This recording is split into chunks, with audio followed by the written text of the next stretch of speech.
Hello, I am Kiran Makkar, and today I am going to discuss with you a graph which has been seen in the past in the academic IELTS writing test.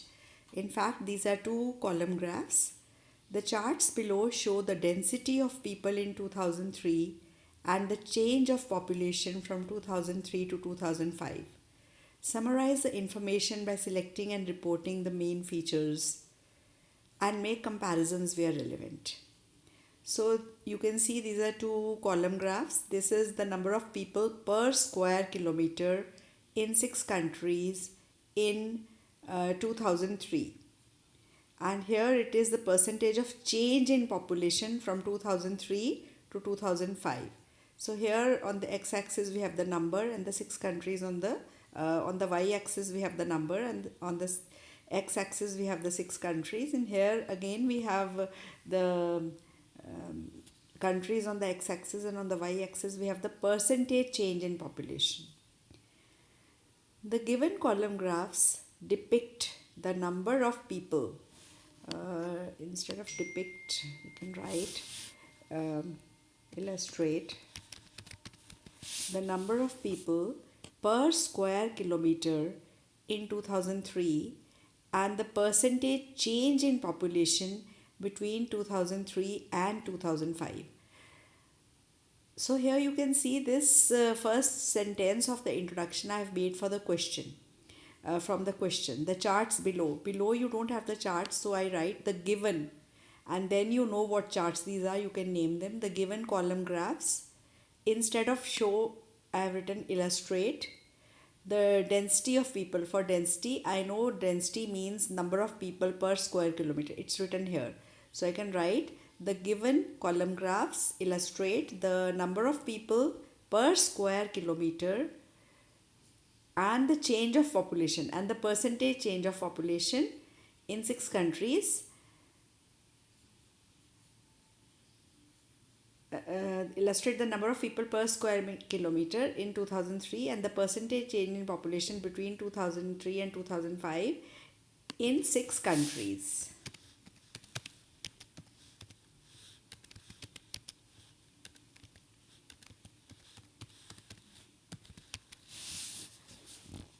A cursory glance at the graph is enough to make it clear that uh, although Australia and Canada had the least population in 2003, the increase in population in these two countries was the maximum among the given 6 countries. So here you can see Australia and Canada, they had the least population density, they had the least density. But the percentage change of population was the maximum. So you can see this is the maximum, it is less in the other countries, the change in population. But initially the number of people per square kilometer was the least in 2003. Japan had the maximum density of population, whereas Australia and Canada had the least number of people per square kilometer in 2003. So here Japan had the maximum density, and Australia and Canada had the least number of people per square kilometer. So here per square kilometer is very important, because if you will not write this, then the number of people, total number of people, it would be too wrong. So I always suggest my students to take good care and use the units properly, whatever is given. The UK, Italy and Sweden had 243, 191 and 20 people per square kilometer respectively in that year. So it is 3 per square kilometer, 338, 191, 20 and 243. So I have explained the first column graph in these many words.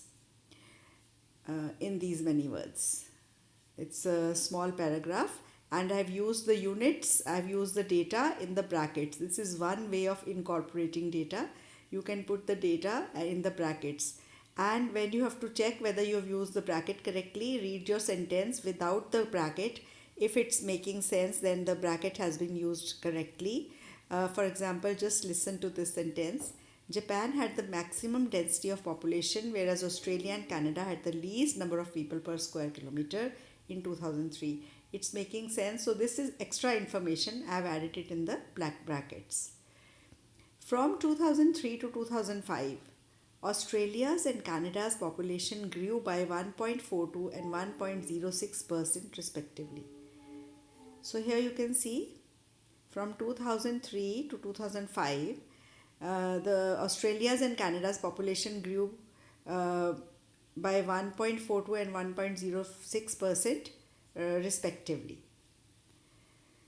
Japan, the UK and Italy also saw a moderate growth in percentage by 0.35, 0.25 and 0.11 respectively. So Japan, the UK and Italy also saw a moderate growth in the percentage, and then I have given the data along with that.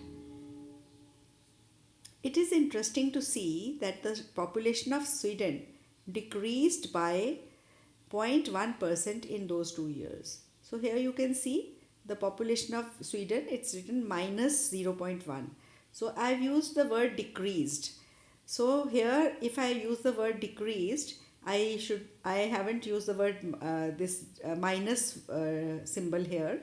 So decreased means it has come down and minus means it has come down. So if you have to use that minus symbol, then the sentence would be the population of Sweden changed by minus 0.1% in those 2 years. But I have written decrease, so I have omitted the minus symbol from here.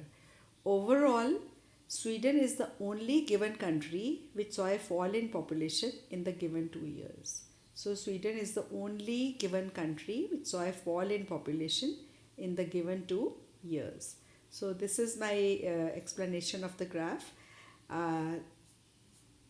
I would love to see some comments if you have any in the comment section, and don't forget to subscribe to my channel and give me a thumbs up at the bottom if you liked it. Thank you very much.